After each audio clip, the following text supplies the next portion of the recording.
Mantan Jaksa Agung Muda Tindak Pidana Khusus atau Jampitsus Kejaksaan Agung akhirnya ditahan karena disangka melakukan tindak pidana pencucian uang. Penahanan terhadap ex-Jampitsus dilakukan di rutan KPK untuk menjaga akuntabilitas dan transparansi proses hukum, sekaligus menjadi bentuk sinergi antar penegak hukum. Lalu bagaimana proses hukum selanjutnya dan apakah masih ada aktor besar di balik kasus ini? Kita bahas bersama Koordinator Masyarakat Anti Korupsi Indonesia, Boyamin Saiman, serta Guru Besar Hukum Pidana Universitas Pelita Harapan, Jamin Ginting. Selamat pagi semuanya. Selamat pagi, Mbak. Saya ke Bang Boyamin dulu. Bang Boyamin, ini kan akhirnya ditampilkan ke publik, akhirnya ditahan dan juga di penahanan dilakukan di rutan KPK. Menurut Anda sebenarnya ini sudah cukup belum untuk disebut sebagai angin segar di tengah penanganan kasus? Ya, kan saya paling teriak gitu kan, harus ditahan. Tadinya kan kayak tidak berani menahan pada saat pemeriksaan yang minggu kemarin.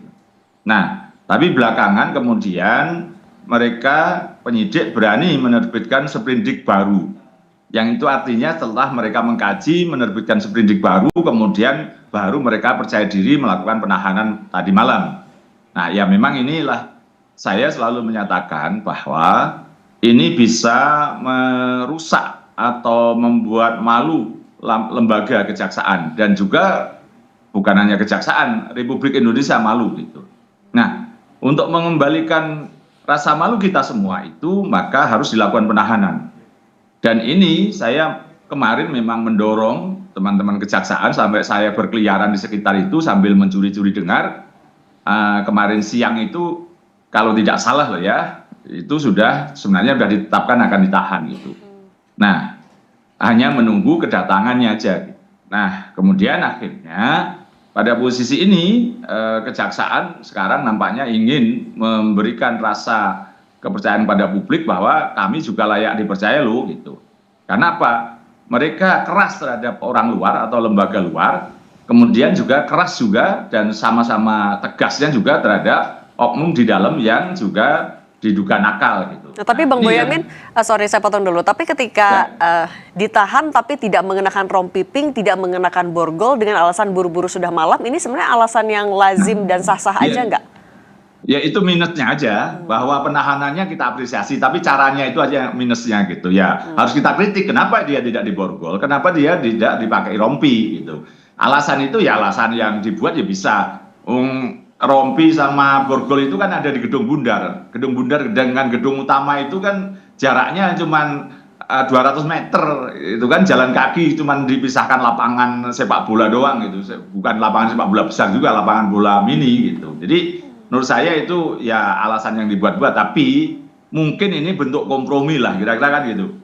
Bisa jadi di dalam itu kan terjadi perdebatan juga saling mungkin loh ya saling memaki atau apa kan gitu kan bisa jadi atau dibujuk-bujuk gitu kan Pak Febri nggak mau keluar kan ya kita nggak tahu itu akhirnya ya udahlah titik kompromi yang penting bisa dibawa ke rutan dengan syarat bahwa dia tidak diborgol dan tidak dirompi mungkin itu kan titik yang panjang itu saya kira. Oke, penahanan kan dilakukan di KPK. Prof Jami sebenarnya kalau alasannya selain akuntabilitas, transparansi, sinergi, Kapus Penkum juga bilang sebagai bentuk perlindungan untuk ex-Jampitsus ini karena dia menangani kasus-kasus besar, makanya ditahannya di KPK. Kalau secara kacamata hukum sebenarnya ini juga adalah alasan atau pertimbangan yang wajarkah? Ya, kalau bicara tentang penahanan, kita mengacu ke undang-undang ya, pasal 99 Undang-Undang Baru 20 tahun 2025. Penahanan itu tentu berdasarkan dua alat bukti. Ya, dan tidak ada berupaya untuk melarikan diri, menghilangkan barang bukti dan segala macam. Nah, dasar penahanan itu sekarang kan di penyidik Kejaksaan Agung. Lalu penyidik Kejaksaan Agung, Pak Febri ini kan menangani banyak perkara besar, ya. Di mana dalam perkara besar itu banyak orang yang sakit hati, pasti banyak orang yang sakit hati dan dalam tahanan di kejaksaan. Nah, kalau dimasukkan orang yang sakit hati dengan orang yang membuat sakit hati, itu akan terjadi suatu konflik. Nah, konflik bisa juga mengganggu keselamatan daripada saudara Febri ini.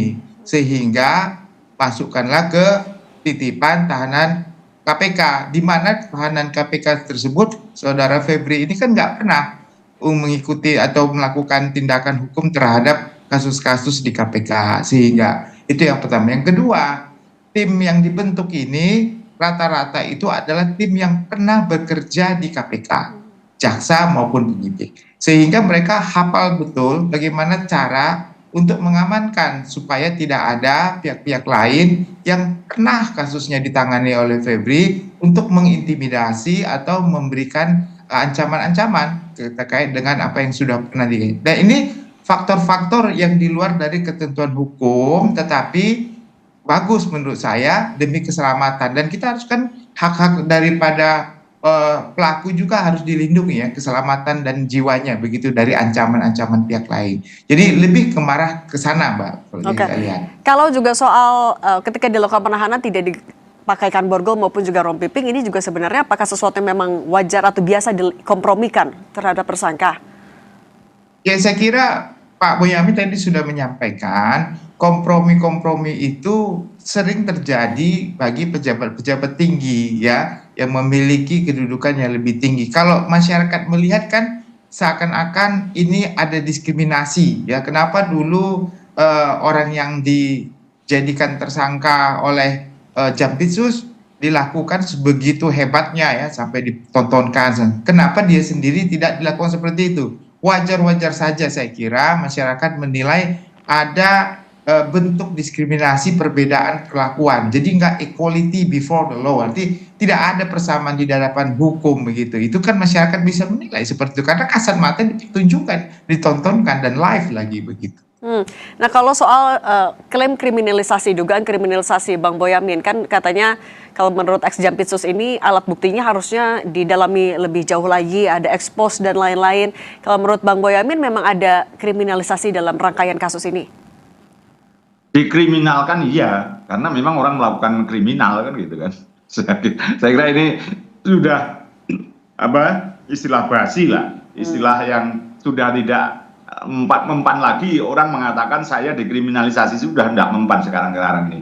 Itu populer kan zaman Pak Antasari Azhar gitu kan, dan itu prosesnya memang bukan korupsi gitu. Tapi setelahnya ketika kasus-kasus korupsi, misalnya Pak Tom Lembong yang pada posisi kemudian diberikan abolisi pun, itu istilah kriminalisasi itu juga sudah tidak populer. Itu satu.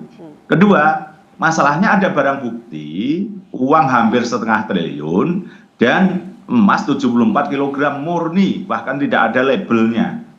Nah, ini kan sangkaannya pencucian uang. Nah, terhadap itu bagaimana ini akan bisa dibantah gitu loh. Itu ngaku kalau titipan. Mana ada titipan? Rakyat juga tidak bodoh-bodoh amat, rakyat sudah cerdas itu. Dititipin upah titipnya apa? Kalau hilang bagaimana? Kalau yang dititipi meninggal kan jadi haknya ahli waris. Yang nitipi memang mau, gitu loh. Jadi sesuatu yang memang susah untuk menjelaskan itu ketika ini ada barang bukti. Mau menjelaskan bagaimana? Katanya milik yayasan. Yayasan mana? Yayasan Pelita Harapan tempatnya Pak Jamin Ginting aja nggak mungkin itu menyimpan uang segitu. Padahal Pelita Harapan kan ya kita tahu bahwa ini level atas gitu, berguruan di level atas. Tapi cek aja berangkasnya ada nggak uang 2 miliar, 5 miliar? Saya yakin nggak ada. Karena uang tetap ditaruh di bank. Karena uang bersih. Uang yang ditaruh di bawah berangkas itu, apalagi dengan alat pengamanan seperti itu, ya uang gelap gitu aja. Jadi ini menurut saya sudah susah kalau kemudian dikatakan kriminalisasi. Rakyat mana coba cek aja nih netizen atau di siapapun orang yang ngerti hukum pun seperti saya dan Pak Jamin Ginting itu nggak mungkin itu akan percaya bahwa itu barang titipan gitu. Dan kemudian justru misalnya untuk yayasan itu nggak boleh memiliki seperti itu karena fungsi sosial gitu, untuk tempat menyimpan harta juga nggak boleh juga gitu. Jadi ini sesuatu yang akan tidak logis, masyarakat tidak percaya ini kriminalisasi gitu Mbak. Masih. Oke, kalau kata Bang Boyamin tadi itu sebenarnya adalah pembelaan yang normatif. Nah, tapi Prof Jamin, KPK maupun atau penegak hukum kan juga sebenarnya membantah ada kriminalisasi. Tapi dalam kacamata hukum, bagaimana menguji ada atau tidaknya kriminalisasi di dalam sebuah kasus? Ya, tadi waktu kemarin ya konferensi menyatakan Pak Febri ini menyatakan bahwa barang bukti yang disampaikan oleh penyidik dalam pemeriksaan itu belum diperdalam, kalimatnya begitu ya, belum diperdalam secara mendalam, sehingga pada umumnya ekspos itu dilakukan berkali-kali baru ada penahanan. Ini sekali ekspos langsung ditahan begitu ya. Nah, kalau kita melihat barang bukti yang disampaikan tersebut atau alat bukti yang disita atau barang bukti tersebut itu datangnya dari kepolisian. Nah, tadi saya kira kejaksaan sudah tepat ini ya. Maksudnya dia benar-benar ad hukum. Karena waktu diperiksa itu dia sebagai saksi terlebih dahulu berdasarkan barang bukti yang dia terima dari Kortas. Nah, lalu setelah diperiksa sebagai saksi, nggak berapa kemudian ditetapkan sebagai tersangka, lalu diperiksa sebagai tersangka. Ini sangat hati-hati karena makanya pada saat itu eksposnya cuma sekali pada waktu itu. Tapi kan terus terang kalau itu berdasarkan bukti dari Kortas berarti bukti itu yang dijadikan penyitaan oleh jaksa. Nah, pasal yang diterapkan itu adalah pasal TPPU. Pasal TPPU ini nggak bisa berdiri sendiri, ada pasal predikat crime. Predikat crime-nya apa? Nah, waktu di Kortas itu dikatakan predikat crime-nya itu adalah antara suap, pemerasan, dan gratifikasi kepada saudara Febri dijadikan tersangka. Nah, sekarang di kejaksaan predikat crime-nya hilang. Muncullah pasal TPPU. Nah, apakah dalam konteks ini hanya pasal TPPU saja yang diterapkan kepada saudara Febri atau kemungkinannya masih predikat crime-nya untuk yang mana? Apakah DR Don Rito itu predikat crime-nya, lalu TPPU-nya ke saudara Febri, atau Febri sebenarnya harusnya, kalau menurut saya ya, analisa hukum saya lebih tepatnya terkait Febri ini bukan hanya TPPU, ada juga pasal predikat crime dan pasal TPPU-nya untuk kasus-kasus yang sudah pernah ditetapkan sebagai tersangka.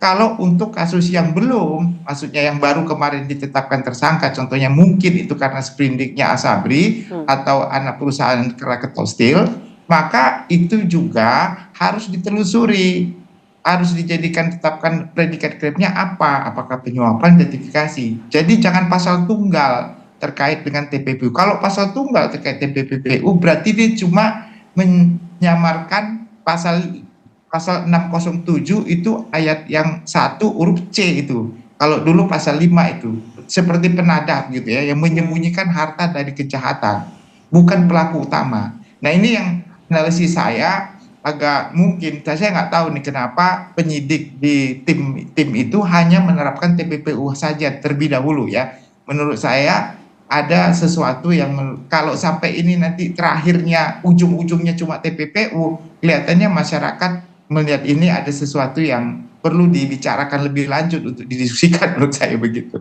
Pak. Oke, jangan sampai udah ditahan, mendapat apresiasi, tapi jadi muncul pertanyaan-pertanyaan lain. Nah, tapi juga Prof. Jamin ketika dilakukan penahanan di KPK, kan tapi disebutkan kasusnya tetap ditangani oleh Kejaksaan Agung. Nah, berarti ke depannya penanganannya akan seperti apa? Atau harusnya seperti apa?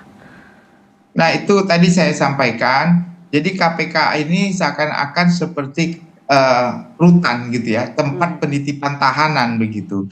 Padahal fungsinya lebih besar lagi ya. Jadi KPK sebagai lembaga yang memiliki supervisi dan koordinasi harusnya ada orang-orang KPK yang sebagai lead ya, mengelit ya, memimpin tim ini begitu. Jadi sekarang kan kalau kita lihat tim ini memang isinya mantan, tetapi mereka bukan bagian dari KPK. Mereka adalah bagian dari kejaksaan, ya menurut saya, sepengetahuan sepanjang saya, kalau mungkin saya nggak salah, itu adalah penyidik-penyidik dari kejaksaan yang dulu pernah bekerja di KPK. Jadi bukan surat tugasnya itu dari KPK sendiri, bukan pimpinan komisioner KPK, tetapi dari Jaksa Agung, Japidus yang baru ya tentunya sekarang ini. Nah, jadi menurut saya nggak tepatnya itu harusnya kalau dia Korwas, ya koordinasi dan pengawasan dan pengambilihan, tahanannya sudah bagus dilakukan di KPK dan penyidiknya juga penyidik yang KPK bersama-sama dengan penyidik kejaksaan. Itu lebih tepat menurut saya daripada penyidik itu hanya dari kejaksaan saja. Nah, Prof. Jamin, tapi juga agar bisa menelusuri sampai ke aktor-aktor lain, tidak berhenti di 2 tersangka saja, harusnya gimana? Nah, itu makanya ini kalau dia konteksnya adalah TPPU, maka kita akan sulit untuk mencari orang-orang di luar sana, perusahaan-perusahaan ya, sulit. Kenapa? Karena nggak TPPU itu hanya kita saja pelaku TPPU-nya. Kita sendiri mencuci uang begitu. Siapa, uang dari mana, bagaimana dia mendapatkan uang. Nah, itu kan perlu ditelusuri. Kalau di TPPU itu nggak dibicarakan. Di pasal 607 itu hanya membicarakan saya sebagai orang yang kalau dia pasal penada ya, TPU pasal 607 ayat 1 huruf C, itu saya cuma orang yang mencuci uang. Tapi kalau dia ayat 1 huruf A, saya pelaku predikat krimnya, saya jugalah pencuci uangnya. Tapi kalau saya pelaku predikat krimnya dan pencuci uangnya, harusnya pasal primernya atau pasal pertamanya itu adalah pasal penyuapan. Kalau pasal penyuapan, maka ada pemberi suap. Kalau pasal pemerasan, maka ada orang yang diperas. Nah, itu nggak muncul. Nggak akan muncul itu kalau kedudukan Febri ini hanya terkait dengan TPPU yang sebagai penada ya. Kalau dia TPPU sebagai predikat crime harusnya sudah ada. Jadi saya bisa analisa saya bisa pastikan ini tidak terkait dengan pasal TPPU sebagai predikat crime dan juga pencuci uang sekaligus begitu. Oke, dengan banyaknya ini kan kasus yang menjerat ex Jampitsus ini banyak dan juga besar sekali. Kalau menurut Bang Boyamin sebenarnya di mana celah KPK bisa masuk aja langsung, sekaligus tidak hanya sekedar untuk menjawab keresahan publik makanya ditahan di KPK, ada KPK di situ, tapi butuh peran lebih besar lagi, Bang Boyamin.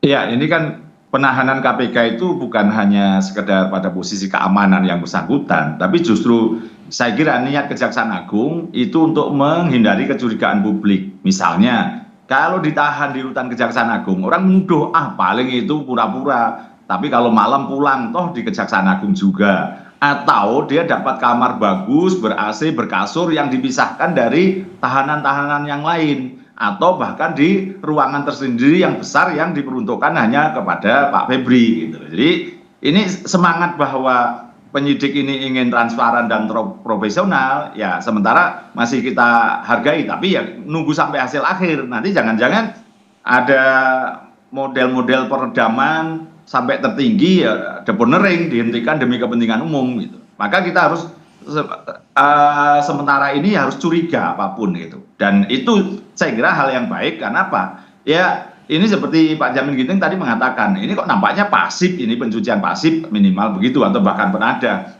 Atau kalau KUHP lama itu kan pasal 55 ayat 1 ke 1 gitu kan. Kalau sekarang pasal 20 hanya turut serta gitu. Apakah membantu atau penada misalnya begitu. Jadi ya kita kritisi karena apapun ini, kalau dengan TPPU sebenarnya ada sisi positifnya, akan betul-betul berusaha dicari dari mana uang ini gitu. Kalau tidak dicari kan berarti ya tidak pencucian gitu, tidak sekedar bahwa tidak ketahuan dari mana, sekedar ini dicuci begitu ya. Mudah-mudahan lah kita kritisi terus, maka kemudian kalau suap apa yang dibengkokkan, hukum mana yang diakali kan itu. Misalnya harusnya jadi tersangka tapi hanya jadikan saksi karena ada transaksional. Atau karena kalau bicara Krakatau Steel itu ternyata hutang yang harusnya dibayar dengan bunga 2% tapi diturunkan bunganya. Nah itu kan berarti ada yang dibengkokkan. Atau yang batu bara spesifikasinya harus 4.200 tapi diisi dengan kalori 3.000 tapi dibayar dengan harga spesifikasi atau kalori 4.200 sehingga terjadi blackout. Nah itulah mestinya memang kemarin kan ada pasal-pasal yang memang pemerasan itu yang turunannya dari Kortas Tipikor. Nah, itu kan juga diambil alih. Nah, sekarang kemudian menerbitkan sprindik baru yang TPPU. Mungkin aja ini karena untuk menjawab publik supaya dianggap cepat, maka ini yang gampang pembuktiannya dan kemudian pada posisi inilah penyidik bisa melakukan langkah cepat gitu, Mbak. Masih. Oke, dan Bang Boyamin kalau untuk kinerja dari tim 9 Kejaksaan Agung mestinya harus bergerak seperti apa agar juga bisa menjerat aktor-aktor lain di balik berarti ada 4 sprindik ya, di balik kasus-kasus ini dengan alat bukti yang kita ingat ratusan miliar rupiah, harus kayak gimana? Ya, ada pekerjaan rumah yang belum dituntaskan oleh penyidik kepolisian, yaitu untuk melakukan penggeledahan di beberapa tempat. Itu masih Rencananya itu 12 tempat. Sementara yang kita ketahui itu kira-kira masih 5 gitu. Yang itu saya sebenarnya tahu, tapi kan kalau saya buka nanti sudah dipindahkan barangnya. Tapi potensi sudah dipindahkan juga. Nah, ini tugasnya penyidik Kejaksaan Agung untuk meneruskan penggeledahan itu. Kalau barang dipindah atau disembunyikan segala macam, ya harus dikenakan pasal menghalangi penyidikan. Jadi ini kita menuntut dan minta tolonglah kepada penyidik itu untuk dituntaskan. Soal expose hanya sekali, mereka levelnya udah bintang 2 semua kok. Itu rata-rata pernah menjabat kepala kejaksaan tinggi atau sedang menjabat kejaksaan tinggi. Seperti Bu Katarina Girsang, itu orang KPK lama. Sebelumnya Kajati Bali, terus kemudian baru aja diangkat jadi Kajati Kaltim. Riono, Kajati di daerah Bangka misalnya. Terus kemudian beberapa yang lain juga itu Pak Muhyiddin, bahkan itu Kajati Sumatera Utara yang dulu di KPK lama. Jadi sebenarnya expose berkali-kali itu kan kalau kemudian perkaranya memang membangun kasus atau case building. Kalau ini kan sebenarnya apa yang dilakukan oleh kepolisian itu sebenarnya kan penyelidikannya udah lama, 2 tahunan, sejak ya isu penguntitan, isu mau ada perkelahian penggeledahan zaman Pak Kapoldanya Pak Karyoto, itu kalau tidak salah sudah ada izin penggeledahan juga terhadap rumah pribadinya Pak Febri gitu. Tapi Bang Boyamin, Anda yakin nggak akan bisa menjerat aktor-aktor lain yang mungkin juga bahkan lebih besar?